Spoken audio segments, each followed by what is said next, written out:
رب العزت نے انسان کو اشرف المخلوقات بنایا۔ اللہ رب العزت نے انسان کو ہر قسم کی نعمت سے نوازا، حتیٰ کہ اللہ رب العزت نے دنیا کی سب سے بڑی نعمت ہمیں عطا کی، اور وہ نعمت حضور پاک علیہ الصلاۃ والسلام کی ذات بابرکات ہے کہ اللہ رب العزت نے ہم جیسے گنہگاروں کے اوپر اپنا فضل فرمایا اور ہمیں کریم آقا علیہ الصلاۃ والسلام آپ کا قرب اور آپ کی امت میں ہونے کا شرف اللہ رب العزت نے ہمیں عطا فرمایا۔ دور حاضر میں بہت ساری ایسی چیزیں ہیں جن کے اوپر ہم سب کو نظر و فکر کرنی چاہیے اور دیکھنا چاہیے کہ آیا اللہ رب العزت نے ہمیں جن کاموں کا حکم دیا یا جن کاموں سے روکا، آیا ہم ان کاموں سے رک رہے ہیں کہ نہیں، یا اللہ رب العزت نے ہمیں جن کاموں کے لیے پیدا فرمایا، آیا کہ ہم وہ کام کر رہے ہیں کہ نہیں کر رہے۔ آج ہمیں اس چیز کی بہت اشد ضرورت ہے۔ دن سے رات، رات سے دن، ہر بندہ جو ہے وہ دنیا کی دوڑ میں، دنیا کی خواہش میں، دنیا کی لذت میں مست ہے۔ نہ اس کو ہوش ہے رب رحمان کی، نہ نماز کی، نہ قرآن کی، نہ دین اسلام کی۔ بس ہر بندہ جو ہے آج دنیا کی دوڑ میں لگ گیا۔ حضور پاک علیہ الصلاۃ والسلام ایک صحابی رسول کا نماز جنازہ پڑھانے کے لیے گئے، نماز جنازہ پڑھائی گئی، اس کے بعد قبر بننے میں تھوڑی دیر تھی تو صحابہ کرام وہاں پر انتظار کر رہے اور حضور پاک علیہ الصلاۃ والسلام نیچے بیٹھ گئے، اور حضور پاک علیہ الصلاۃ والسلام نے لکڑی اٹھائی اور زمین کو کریدنے لگے۔ صحابہ کرام منتظر تھے کہ ابھی حضور پاک علیہ الصلاۃ والسلام کچھ ہمیں واعظ و نصیحت فرمائیں گے، ہمیں کچھ بیان کریں گے اور ہم اس کو سنیں گے، ہمارے دل باغ باغ ہوں گے۔ تو صحابہ کرام اس انتظار میں تھے کہ کچھ ہمیں سنایا جائے گا، لیکن صحابہ کرام عرض کرتے ہیں کہ کافی ٹائم گزرنے کے بعد ہم نے دیکھا کہ حضور پاک علیہ الصلاۃ والسلام نے اپنا چہرہ انور اوپر کیا، اور جب آپ نے اپنا چہرہ انور اوپر کیا تو آپ کے آنکھوں میں جو ہے وہ آنسو تھے۔ صحابہ کرام بڑے پریشان ہوئے اور عرض کی یا رسول اللہ، اس رونے کی وجہ، یہ رونے کا سبب کیا ہے؟ تو حضور پاک علیہ الصلاۃ والسلام نے فرمایا کہ اے میرے صحابہ، یہ جو قبر ہے نا، یہ پہلی منزل ہے، اور جو بندہ اس میں کامیاب ہو گیا گویا وہ آگے بھی کامیاب ہے، اور جو یہاں پہ پھنس گیا تو اس کے آگے کے معاملات جو ہیں وہ بڑے سخت ہیں۔ اب حضور پاک علیہ الصلاۃ والسلام نے ہمیں ہر ایک چیز سے آگاہ فرمایا، ہر ایک چیز کے بارے میں بتایا۔ اس کے باوجود بھی اگر ہم میں سے کوئی بندہ اپنی آخرت کی فکر نہ کرے، اپنی موت کی تیاری نہ کرے، اپنی قبر کو یاد نہ رکھے، تو وہ اس بندے کی بے وقوفی ہوگی کہ سب کچھ جانتے ہوئے بھی، سب کچھ پہچانتے ہوئے بھی وہ بندہ اپنی عاقبت سے، اپنے انجام سے جو ہے وہ انجان رہے۔ میرے بھائیوں، زندگی اللہ کی دی ہوئی ہے، زندگی ہمیں اللہ نے عطا فرمائی، اور جتنا بھی نعمتیں ہیں وہ بھی ہمیں اللہ نے عطا فرمائی، اور کھانے پینے کے جو اشیاء ہیں وہ بھی ہمیں اللہ نے عطا فرمائے۔ مطلب کہ ہر ایک چیز جو ہے وہ اللہ نے ہمیں عطا فرمائی۔ یہ زندگی اسی کی دی ہوئی ہے، یہ رزق بھی اسی کا دیا ہوا ہے، یہ زندگی میں سکون بھی اسی کا دیا ہوا ہے۔ تو جب سب کچھ اللہ کی طرف سے دیا ہوا ہے، زندگی بھی اسی نے دی ہے، تو پھر ہم اس زندگی کو اپنے طریقے سے گزارنے کی کوشش کیوں کر رہے ہیں؟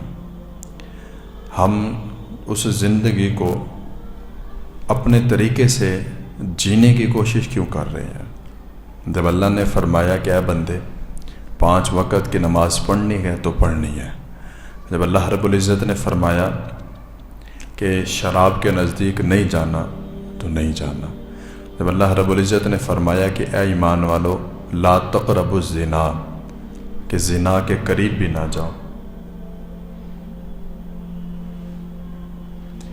مطلب باقی گناہوں سے اللہ رب العزت نے منع فرمایا کہ یہ گناہ نہیں کرنا، لیکن زنا ایک ایسا گندا گناہ ہے جس کے بارے میں رب تعالیٰ نے فرمایا کہ اس کے قریب بھی نہیں جانا، کرنا تو بڑی دور کی بات ہے، اس کے قریب بھی نہ جانا۔ تو آج ہم میں سے کتنا بندے ہیں جو قرآن مجید کو مان کر، قرآن مجید کو پڑھ کر، اس پر عمل کر کے اپنی زندگی کو گزارتے گئے۔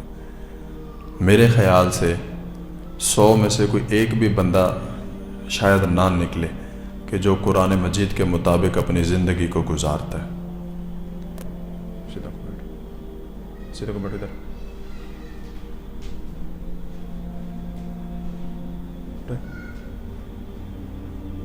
ایک ہاتھ ماری ہے تسی بھائی۔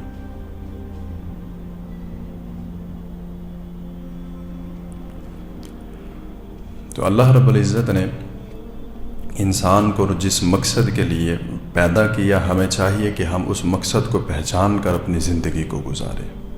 اور ذکر اللہ میں جو برکت ہے، ذکر اللہ میں جو سکون ہے، جو اطمینان ہے، وہ کسی اور چیز میں نہیں۔ چاہے تم جتنا مرضی بڑا گھر بنا لے، تو چاہے جو مرضی کر لے، لیکن جب تک تو نماز نہیں پڑھتا تب تک تیری زندگی میں سکون نہیں آنا، کیونکہ اللہ فرماتا ہے الا بذکر اللہ تطمئن القلوب، کہ دلوں کا اطمینان، دلوں کا سکون جو ہے وہ میرے ذکر میں ہے۔ تو جب تک اللہ کا ذکر نہیں ہے تب تک زندگی میں سکون نہیں ہے۔ جتنا مرضی آپ ترقی کر لیں، جتنا مرضی آپ مال و دولت اکٹھا کر لیں، جتنا مرضی آپ شہرت حاصل کر لیں، جب تک آپ اللہ کا ذکر نہیں کرتے آپ کو سکون نہیں آنا، کیونکہ یہ فیصلہ ہو چکا، یہ حکم جاری ہو چکا کہ دنیا کی کسی بھی چیز میں سکون نہیں ہے، پریشانی ضرور ہے۔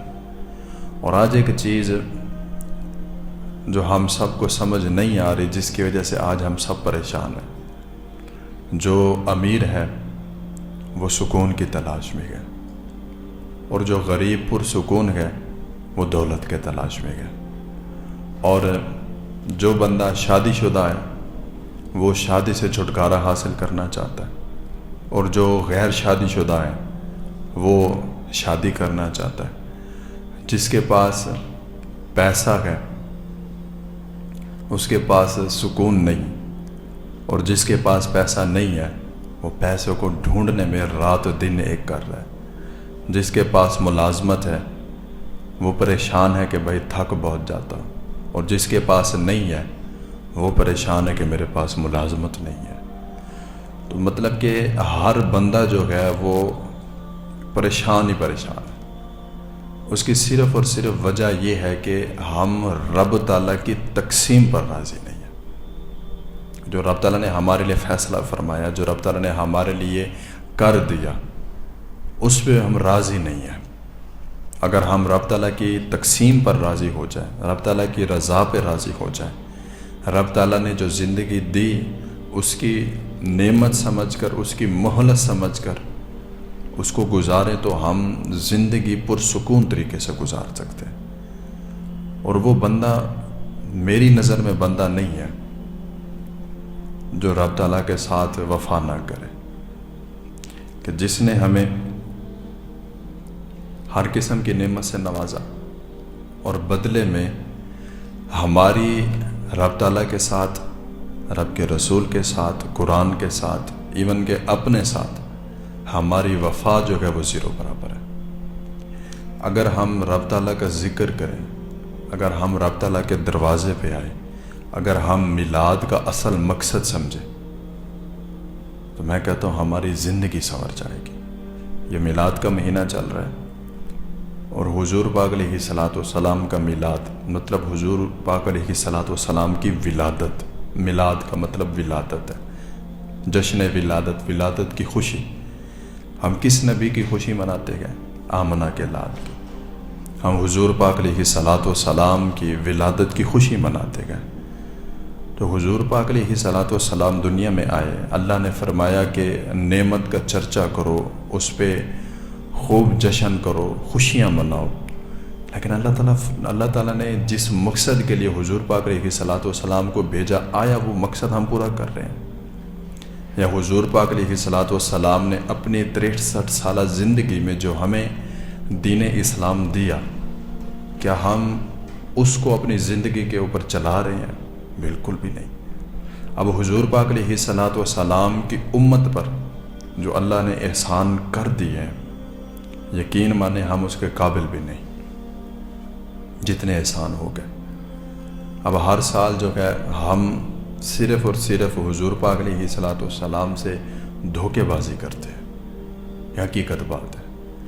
جو محفل میلاد کروا رہے ہیں یا جو محفل میلاد میں جا رہے ہیں، دونوں جو ہے حضور پاک علیہ الصلاۃ والسلام کے اسوہ حسنہ کو نہ سمجھتے ہیں، نہ جانتے ہیں، نہ اس پہ عمل کرتے ہیں۔ صرف کیا ہے کہ ہر بندہ جو ہے اپنے آپ کو منوانے کی کوشش کرتا ہے۔ ہر بندہ یہ چاہتا ہے کہ بس میری مانی جائے۔ ہر بندہ یہ چاہتا ہے اور یہ سمجھتا ہے کہ صرف میں ٹھیک ہوں، باقی سارے غلط ہیں۔ وہ ہر بندہ جو ہے اپنے مائنڈ سیٹ کے مطابق جو ہے ساری دنیا کو چلانا چاہتا ہے۔ کوئی بھی بندہ یہ نہیں سمجھنے کی کوشش کر رہا کہ بھائی زندگی ہے، اتار چڑھاؤ آئیں گے، ان مع العسر یسرا، مشکل آسانی یہ ساتھ ساتھ ہے۔ اگر سورج طلوع ہوا ہے تو اس نے غروب بھی ہونا ہے، اگر سورج غروب ہوا ہے تو اس نے طلوع بھی ہونا ہے۔ لیکن ہم کیا چاہتے ہیں کہ ہماری زندگی میں ہمیشہ خوشیاں ہی خوشیاں ہوں، غم کبھی آئے نا۔ اور اب یقین جانیں، جس بندے کو غم نہ ملے زندگی میں، اس کو پتہ ہی نہیں چلتا کہ رب تعالیٰ کی یاد کیا ہے، رب تعالیٰ کی عبادت کیا ہے، اس کو نہیں پتہ چلتا۔ اور اللہ تعالیٰ فرماتا ہے کہ آپ کے دلوں کو اگر سکون ملنا ہے تو میرے ذکر میں ملنا ہے۔ ایک بزرگ، یہ کافی پرانی بات ہے، مولانا روم رحمۃ اللہ تعالی علیہ، آپ نے اس کو اپنی کتاب میں لکھا۔ آپ کہتے ہیں کہ ایک بزرگ تھے، انہوں نے پیری مریدی کا سلسلہ شروع کیا ہوا تھا، اور وہ پیر اصل جو رہنما جو ہوتے ہیں وہ تھے۔ پیر کا مطلب ہوتا ہے رہنما، جو آپ کو سیدھے راستے کی ہدایت کرے، آپ کو سیدھے راستہ پہ چلائے، جو آپ کو رب تعالیٰ کے ساتھ ملا دے، اصل پیر۔ تو وہ پیری مریدی کرتے۔ وہ بزرگ جو تھے، انہوں نے ایک سلسلہ شروع کیا ہوا تھا کہ ان کے پاس جو مریدین آتے، جو امیر ہوتے، وہ کرتے کیا کہ نذرانہ پیش کرتے، اور جو غریب غربا ہوتے وہ نذرانہ، وہ پیسے پکڑ کے جو ہے نا وہ ان کو دے دیتے۔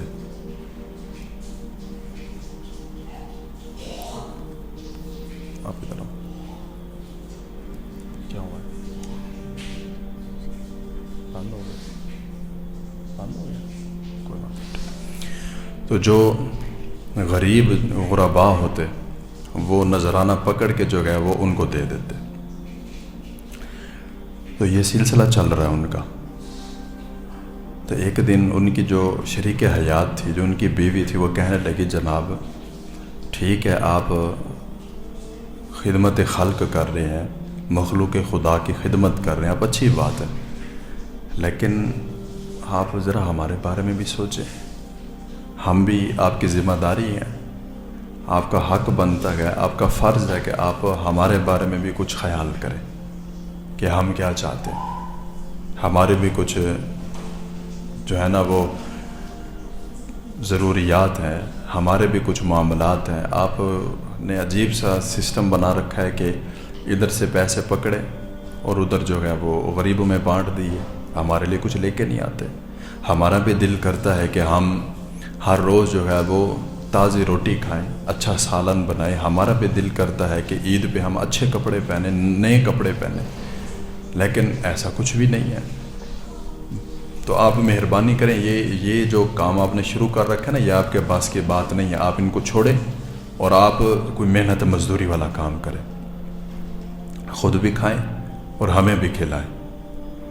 تو وہ جو بزرگ تھے انہوں نے اپنی بیگم سے، اپنی بیوی سے جو ہے وہ کسی قسم کی جو ہے نا وہ بحث نہیں کی۔ اس کی تار نکال دو مجھے۔ انہوں نے کسی قسم کی بحث نہیں کی، انہوں نے یہ نہیں کیا کہ اپنی بیگم کے ساتھ لڑنا شروع کر دیا، اپنی بیگم سے لڑنا شروع کر دیا کہ جی تو نے یہ بات کی تو کی کیوں ہے، ایسا نہیں ہوا۔ بلکہ انہوں نے جو ہے نا بات کو سنا اور بولا ٹھیک ہے، اگر تو یہی چاہتی ہے تو یہی ہوگا۔ تو یہ جو سمجھدار بندے ہوتے ہیں، یہ ان کی نشانی ہے کہ عورت کے ساتھ کبھی بھی الجھنا نہیں ہے، عورت کے ساتھ کبھی بحث نہیں کرنی، کیونکہ عورت جو ہے اس کو اللہ رب العزت نے ناقص العقل کہا ہے، وہ عقل مکمل نہیں ہے اس کے پاس، مطلب جو سوچ مرد کے پاس ہے وہ عورت کے پاس نہیں ہے۔ الرجال قوامون علی النساء، اللہ تعالیٰ فرماتا ہے کہ مردوں کو عورت کے اوپر تقویت دی گئی ہے۔ تو اگر عورت کوئی غلط بات کر رہی ہے آگے سے مرد بھی جواب دے گا تو رزلٹ کیا نکلے گا؟ گھر ٹوٹیں گے۔ عورت تو ناقص العقل ہے لیکن مرد تو کامل ہے، تو پھر مرد کو تھوڑا سمجھنا چاہیے کہ یار عورت کے ساتھ بحث نہیں کرنی، اس کو سمجھائیں۔ اور یہ بزرگوں کا طریقہ ہے کہ گھر میں اگر بحث کے بدلے میں جو ہے نا بحث کے دوران جو ہے وہ غصہ آ جائے تو پھر گھر سے باہر نکل جائے، گھر میں نہ بیٹھیں۔ اگر آپ گھر میں بیٹھیں گے ہو سکتا ہے کوئی نقصان ہو جائے۔ عورت کے ساتھ مقابلہ نہیں ہے، اس کو پیار سے اور طریقے سے جو ہے نا وہ ہینڈل کرنا ہوتا ہے۔ تو وہ بزرگ بھی ایسے، جب انہوں نے کہا کہ جی یہ چھوڑیں سب کچھ، آپ محنت مزدوری کریں، تو وہ جو نیک بندہ تھا، جو بزرگ تھے، جو پیر صاحب تھے، انہوں نے کہا ٹھیک ہے کل سے میں محنت مزدوری کروں گا۔ تو وہ جو ہے اگلے دن انہوں نے جو ہے نا ایک تسبیح اٹھائی، ایک مصلی اٹھایا اور وضو کرنے کے لیے ایک برتن لیا اور نکل گئے گھر سے۔ اور جو اللہ والے ہوتے ہیں، جو بزرگ ہوتے ہیں، وہ پہلے یہ خواہش کرتے ہیں کہ یار کوئی ایسا موقع ملے کہ جہاں پر جو ہے اللہ کا ذکر کروں میں، اور کوئی بندہ اس میں مجھے کوئی بندہ جو ہے نا وہ ڈسٹرب نہ کرے، بس اللہ کا ذکر ہو، اللہ کی یاد ہو اور میں ہوں، دل میں ہو یاد تیری اور گوشہ تنہائی ہو۔ وہ اللہ والے تو پہلے ہی یہ جو ہے نا وہ چلائیں اس کو نا، اللہ والے تو پہلے ہی یہ دعا کرتے ہیں کہ کوئی ایسا موقع ملے کہ ہم جو ہے رب تعالیٰ کا ذکر کریں اور کھل کے کریں۔ وہ گھر سے نکلے جنگل کی طرف، پرانے دور کی بات تھی، جنگل میں گئے، وضو کیا، جائے نماز بچھائی، تسبیح پکڑی اور اللہ کا ذکر کری جا رہے ہیں، بس اللہ کا ذکر جاری ہے۔ سارا دن اللہ کا ذکر کرتے رہے، نماز پڑھتے رہے، شام کا وقت وہ گھر آ گئے۔ تو پھر آپ کی بیگم نے پوچھا کہ جی بتائیں آج مزدوری کی، کام ملا؟ تو وہ جو بزرگ تھے وہ کہنے لگے ہاں کام ملا، مزدوری کی، تو پھر اجرت؟ تو وہ کہنے لگے کہ مالک جس کا میں کام کر رہا ہوں وہ مالک بڑا کریم ہے، پیسے مانگنے کا دل نہیں کرتا، وہ جب بھی دے گا خود دے گا۔ آج ہماری حالت بھی کچھ ایسی ہے، اللہ کے در پر آتے ہیں نا تو کسی غرض کے بغیر نہیں آتے۔ اگر ہمیں سے پوچھ لیا جائے کہ بھائی بتاؤ کیا دعا کروانی ہے، تو ہم یہ کہیں گے کہ جناب دعا کر دیں کاروبار چل جائے، دعا کر دیں کہ میرا باہر کا ویزا لگ جائے، دعا کر دیں کہ میرے کاروبار میں برکت ہو جائے، مطلب اس طرح کی دعائیں ہیں۔ تو وہ جو تھے وہ کہنے لگے مالک بڑا کریم ہے، مانگنے کا دل نہیں کرتا، میں کیا کروں؟ تو اس کی جو شریک حیات تھی، جو اس کی بیگم تھی، وہ کہنے لگی کہ کل جب آپ جائیں گے نا، پہلے مزدوری لینا، بعد میں کام کرنا۔ اس نے کہا ٹھیک ہے، ایسے کریں گے، آج کا دن تو گزرے، کل کی کل دیکھی جائے گی۔ اگلا دن آیا، پھر جائے نماز اٹھائی، تسبیح اٹھائی، وضو کا برتن اٹھایا، پھر جنگل کی طرف، پھر سارا دن رب تعالیٰ کا ذکر کرتے رہے۔ رات کو جب گھر واپس آئے تو بیگم نے پوچھا ہاں بھائی بتائیں کچھ کام کیا؟ کہنے لگے ہاں جی کام کیا، اور کل سے آج زیادہ کیا، مزدوری اجرت پیسے کچھ کما کے لائے ہیں؟ کہنے لگے نہیں، مالک بڑا کریم ہے، مانگنے کا دل ہی نہیں کرتا، میں کیا کروں؟ تو وہ جو اس کی بیگم تھی وہ کہنے لگی آپ اب ایسا کرنا، کل کسی اور کی ملازمت کر لینا، کل کسی اور مالک کے پاس جانا اور اس کی مزدوری کرنا، وہ تجھے پیسے دے گا، یا تجھے پیسے نہیں دیتا۔ تو اس عورت کے لیے وہ بات بالکل چھوٹی سی اور عام سی بات تھی، لیکن وہ جو اللہ والے تھے ان کو وہ بات جو ہے نا دل کے آر پار ہو گئی۔ وہ کہنے لگے باری تعالیٰ تیرے علاوہ بھی کوئی ہے مالک جس کے پاس میں جاؤں؟ باری اللہ میں تیرا در چھوڑ کے کہیں اور جاؤں؟ باری تعالیٰ میں نے یہ کیا سن لیا کہ اب مجھے یہ کہا جا رہا ہے کہ میں تجھے چھوڑ کے کسی اور دروازے پہ جاؤں؟ میں تو مر جاؤں لیکن کبھی تیرا در نہ چھوڑوں۔ جو تیرے در سے یار پھرتے گئے، در بدر یوں ہی خار پھرتے گئے۔ باری تعالیٰ میں تو نہیں یہ چیز برداشت کر سکتا۔ تیسرا دن آیا، پھر وہی کام، سارا دن ذکر کرتے رہے، نماز پڑھتے رہے، عبادت میں مشغول رہے۔ اب رات کا وقت آ گیا، گھر واپس لوٹنے کا وقت۔ وہ کہنے لگے پہلے دن بھی کوئی بہانہ لگایا، دوسرے دن بھی لگا دیا، آج کیا کروں گا؟ آج تو وہ پوچھے گی۔ تو پھر وہ جو ہے نا گھر کے باہر رک گیا، اندر نہیں گیا کہ جب بیگم سو جائے گی تو میں بھی چلا جاؤں گا، آج گزر جائے، کل کی کل دیکھی جائے گی۔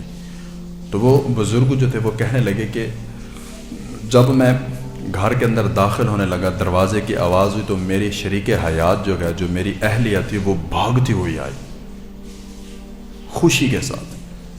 جب اس نے دروازہ کھولا تو میں ڈر گیا کہ اب یہ سوال کرے گی، میں کیا جواب دوں گا؟ تو انہوں نے دیکھا کہ حالات ہی کچھ بدلے ہوئے تھے، معاملات ہی کچھ اور تھے۔ اس نے دیکھا کہ اس کی بیگم جو تھی اس نے نئے کپڑے پہنے ہوئے، بڑے حیران ہوئے۔ اس نے کوئی سوال نہیں کیا۔ تو جو اس کے شوہر تھے، وہ جو بزرگ تھے، اللہ والے تھے، وہ کہنے لگے بیگم آج پوچھو گے نہیں کہ کام کیا کہ نہیں؟ کہنے لگے نہیں آج نہیں پوچھوں گی، اور بڑی خوش، اندر سے کھانا پکنے کی خوشبو آ رہی۔ تو وہ جو بزرگ تھے وہ کہنے لگے یہ ساتھ میں سے کسی کے گھر سے کچھ آیا ہے؟ کہنے لگے نہیں، یہ سب کچھ آپ کے مالک نے بھیجا ہے، جس مالک کی آپ ڈیوٹی کرتے ہیں نا، یہ اس مالک نے بھیجا ہے۔ یہ کپڑے بھی بھیجے، وہ بچوں نے بھی کپڑے پہنے ہوئے ہیں، اور یہ کھانا بھی بھیجا، ابھی آگے آئے آپ کو اور کچھ دکھانا ہے۔ تو انہوں نے ایک کمرے کا دروازہ کھولا اور دکھایا کہ یہ دیکھیں، یہ سارا کمرہ جو ہے یہ ضروریات زندگی کی جتنا بھی چیز ہوتی ہیں سب کے ساتھ بھرا ہوا ہے، اور یہ آپ کے مالک نے بھیجے ہیں۔ اور آپ کہتے تھے نا کہ مالک کریم ہے، تو مالک واقعی بہت کریم ہے، آپ کا بہت کریم ہے آپ کا مالک۔ وہ رونے لگ گئے کہ ماشاءاللہ اللہ نے اتنا کرم کر دیا۔ تو پھر ان کی جو شریک حیات تھی، جو ان کی بیگم تھی، وہ کہنے لگی آپ کے مالک کے بندے آئے تھے، یہ سارا سامان وہ دے کے گئے، اور ساتھ ایک پیغام دیا، ساتھ ایک پیغام دے کر گئے۔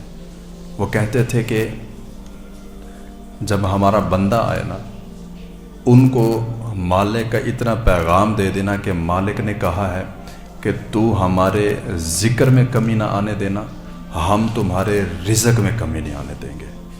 تو ہمارا ذکر کرتا رہے، رزق جانے اور رزق والا جانے۔ تو اگر کوئی بندہ رب تعالیٰ کا ذکر کرے، رب تعالیٰ کی عبادت کرے اور دل سے کرے، تو پھر اللہ تعالیٰ فرماتا ہے تجھے پریشان ہونے کی ضرورت نہیں، وَمَن يَتَوَكَّلْ عَلَى اللَّهِ فَهُوَ حَسْبُهُ، کہ اے بندے اگر تو نے اللہ پر کامل اور اکمل بھروسہ کر لیا، توکل کر لیا، فَهُوَ حَسْبُهُ، تو میں تجھے کافی ہوں۔ اور اللہ تعالیٰ فرماتا ہے إِنَّ اللَّهَ يَرْزُقُ مَن يَشَاءُ بِغَيْرِ حِسَابٍ، اللہ تعالیٰ جسے چاہتا ہے بغیر حساب و کتاب کے، بغیر گنتی کے وہ عطا کرتا ہے۔ اور یہ حقیقت بات ہے۔ آج ہم جو ہے نا اپنی سوچ جو ہے نا وہ بدل گئے، ہمیں جس چیز کے بارے میں کہا گیا اس کو چھوڑ دیا، اور جس چیز کے سے منع کیا گیا اس کو پکڑ لیا۔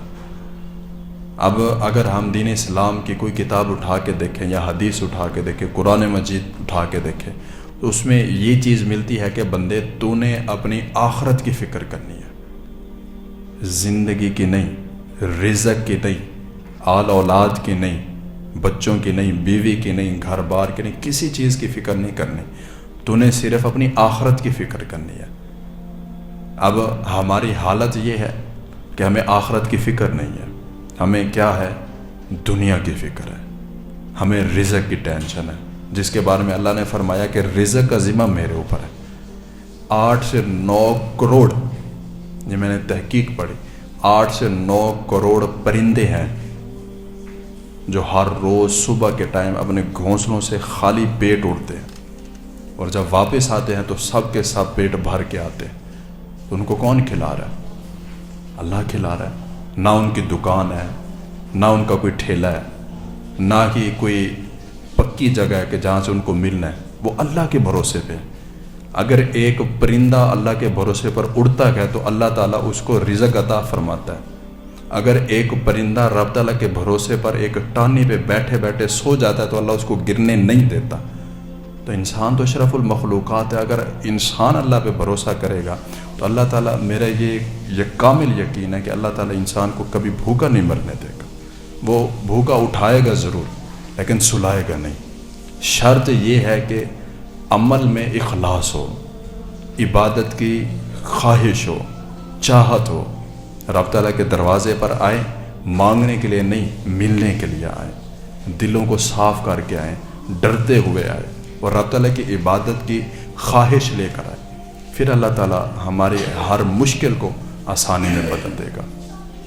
تو کوشش کرنی ہے آپ تمام احباب نے کہ زندگی اللہ کے بتائے ہوئے طریقے کے مطابق گزاریں، زندگی کو حضور پاک علیہ الصلوۃ والسلام کے طریقے کے مطابق گزاریں، نماز اور قرآن کی پابندی رکھیں آپ۔ اس کے بعد اگر آپ کے معاملات خراب ہو جائیں تو آپ کہیں کہ حضرت یہ بات ہی غلط ہے۔ اللہ تعالیٰ سب کچھ دے گا، لیکن وہ یہ چاہتا ہے کہ بندے تو میرے ساتھ مخلص ہو۔ ہمیں صرف اور صرف اپنی آخرت کی فکر کرنی چاہیے، دنیا کی نہیں۔ دنیا جانے اور دنیا والا جانے، رزق جانے اور رزق والا جانے۔ ہم تمام احباب نے کوشش کرنی ہے کہ اپنے اعمال، اپنے دن اور رات کا خیال کرنا ہے۔ اللہ رب العزت عمل کی توفیق عطا فرمائے، آمین۔ وما علیہ الا البلاغ۔